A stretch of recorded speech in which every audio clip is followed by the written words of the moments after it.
भाइयों, मैं फिर से अपने साथ हॉरर वाली कहानी लेकर आया हूँ। आज भी वही डरावनी मिरर वाली सीरीज है। मुख्य किरदार का नाम है जॉन, जो एक पुलिस वाला था। कुछ साल पहले उसने गलती से अपने ही साथी पुलिस वाले को गोली मार दी थी, जिसकी वजह से उसे जल्दी रिटायरमेंट लेना पड़ा। इस घटना के बाद वो दिन रात शराब पीकर उदास रहने लगा। आखिरकार उसकी बीवी ने उससे तलाक ले लिया। उसके बाद से जॉन अपनी बहन के घर में रहने लगा। एक दिन जॉन ने सोचा कि अब कुछ काम तो करना ही चाहिए ताकि जिंदगी चल सके। काफी ढूंढने के बाद उसने एक बंद पड़े शॉपिंग मॉल में सिक्योरिटी गार्ड की नौकरी ले ली। इंटरव्यू देने वाले आदमी ने बताया कि 5 साल पहले इस मॉल में बड़ी आग लगी थी और अब मालिक इंश्योरेंस कंपनी से केस लड़ रहा है, इसीलिए किसी को रखा जा रहा है जो समय समय पर चक्कर लगाकर देखता रहे। उस आदमी ने ये भी बताया कि ये जगह पहले सेंट मैथ्यू नाम का हॉस्पिटल हुआ करती थी। बातों बातों में जॉन की नजर एक ऐसी मिरर पर पड़ी जो बाकी सबसे बहुत ज्यादा साफ सुथरी लग रही थी। उस आदमी ने तुरंत चेतावनी दी कि इन मिरर्स को ज्यादा ध्यान से मत देखना, क्योंकि पिछला सिक्योरिटी वाला इन्हीं मिरर्स पर इतना पागल हो गया था कि पूरी रात सिर्फ इन्हें पोंछता रहता था। फिर वो आदमी जॉन को मॉल के बाहर वाली छोटी वैल्यू रूम दिखाने ले गया। शाम हुई और जॉन अपनी पहली ड्यूटी के लिए मॉल में दाखिल हुआ। थोड़ा चलते ही उसकी नजर फिर उसी खास मिरर पर गई। करीब जाकर देखा तो मिरर पर एक बड़ा सा हाथ का निशान था और वो निशान पोंछने से भी नहीं मिट रहा था। ऊपर देखा तो पूरी मिरर पर ऐसे ही ढेर सारे हाथ के निशान थे। अचानक जॉन ने मिरर में देखा कि उसके पीछे का दरवाजा खुद ब खुद खुल गया, लेकिन जब वो तेजी से मुड़ा तो दरवाजा बिल्कुल बंद था। समझ नहीं आया तो वो सीधे उस दरवाजे के पास गया और चेक किया, सब नॉर्मल था। फिर भी उत्सुकता में उसने वो दरवाजा खोला तो पता चला कि ये एक अंडरग्राउंड बेसमेंट था, जिसमें जमीन पर बहुत सारा पानी जमा था, क्योंकि सालों से कोई देखभाल नहीं हुई थी। अगले दिन सुबह जॉन जब मुंह हाथ धो रहा था तो अचानक मिरर में उसका चेहरा पूरी तरह से टेढ़ा मेढ़ा और डरावना हो गया। डर के मारे वो जमीन पर गिर पड़ा। जब उठकर दोबारा देखा तो सब कुछ फिर से नॉर्मल था। रात हुई और जॉन फिर ड्यूटी पर पहुंचा। फिर वही मिरर देखी, हाथों के निशान देखे और उत्सुकता में अपना हाथ उस पर रख दिया। तभी मिरर जोर से टूट गई। जॉन ने हाथ जल्दी हटाया तो उसकी हथेली पर गहरी चोट लग चुकी थी। अभी वो हैरान था कि मिरर में अचानक एक औरत दिखी जो आग में जल रही थी। पीछे मुड़ा तो वहाँ कुछ भी नहीं था। दोबारा मिरर में देखा तो ढेर सारे लोग आग में जल रहे थे। फिर अचानक मिरर में आग की लपटें निकली और जॉन को लगने लगा कि वो खुद जल रहा है। वो जोर जोर से चिल्लाने लगा, बचाओ बचाओ, लेकिन बाहर से उस पर कोई आग नहीं लगी थी। कुछ देर बाद चीखना बंद हुआ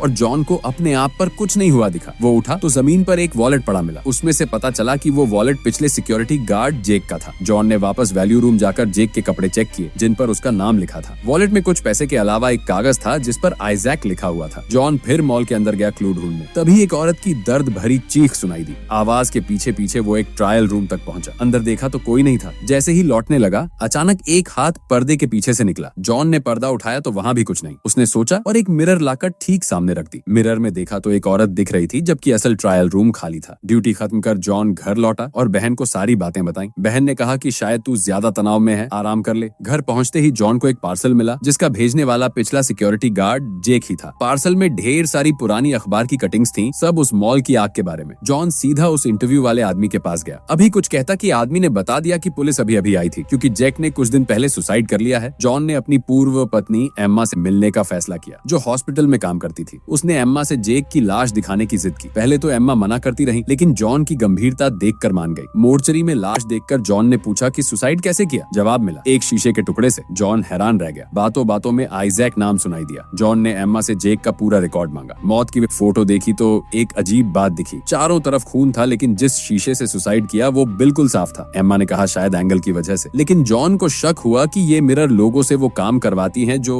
वो कभी नहीं करना चाहते। जैक की मौत इसका सबूत है। एम्मा फिर भी नहीं मानी। जॉन लौट आया। उधर बहन घर में नहाने गई तो मिरर में उसका चेहरा नहीं हिला। थोड़ी देर बाद मिरर वाला खुद मुंह खोलने लगा और असली बहन भी बिना चाहे मुंह खोलने लगी। काफी संघर्ष के बाद वो मर गई। अगले दिन जॉन को पता चला कि बहन की मौत हो चुकी है। वो बहुत दुखी हुआ और ठान लिया कि सच पता करके रहेगा। रात को उसने मिरर पर कुर्सी से जोर जोर से मारा, लेकिन मिरर टूटी नहीं। आखिरकार उसने बंदूक निकाली और कई गोलियां चला दी। मिरर पर दरारें तो पड़ी, पर कुछ ही देर में सब ठीक हो गया। हताश होकर जॉन ने मिरर से पूछा, तू चाहता क्या है? तभी मिरर पर आइजैक लिखाई देने लगा। जॉन ने पुराने पुलिस साथी से इस नाम के बारे में पूछवाया, लेकिन कुछ नहीं मिला। फिर उसने मॉल की आग लगाने वाले के बारे में पूछा। पता चला वो बंदा मर चुका है और उसने अपनी पूरी फैमिली भी मार डाली थी। वो आग मिरर को जलाने के लिए लगाई थी, क्योंकि मिरर ने उसकी फैमिली को मार डाला था। वो आइजैक को नहीं ढूंढ पाया था। जॉन को अपने बेटे की याद आई। वो तुरंत एम्मा के घर पहुंचा। वहाँ के सारे मिरर बाहर निकाल दिए, बड़े बड़े मिरर पर पेंट कर दिया। बीच में एम्मा आ गई और गुस्से में जॉन को घर से निकालने लगी। जॉन ने समझाया कि ये मिरर बहुत खतरनाक हैं, अब सिर्फ मॉल की नहीं बल्कि घर की भी। एम्मा नहीं मानी। जॉन ने उसे नीचे ले जाकर एक मिरर पर कई गोलियां मारी। इस बार मिरर टूटकर वैसी ही रह गई, रिकवर नहीं हुई। बच्चा डर गया। जॉन समझ गया कि अब वो मुश्किल में फंस चुका है। फिर वो अकेला मॉल की तरफ निकल पड़ा। रास्ते में गुस्से में कार का रियर व्यू मिरर तोड़ दिया। तभी उस पर लिखा दिखा, जो चीज मिरर में दिखती है वो अक्सर असलियत से ज्यादा करीब होती है। जॉन को याद आया कि ये जगह पहले हॉस्पिटल थी। ढूंढते ढूंढते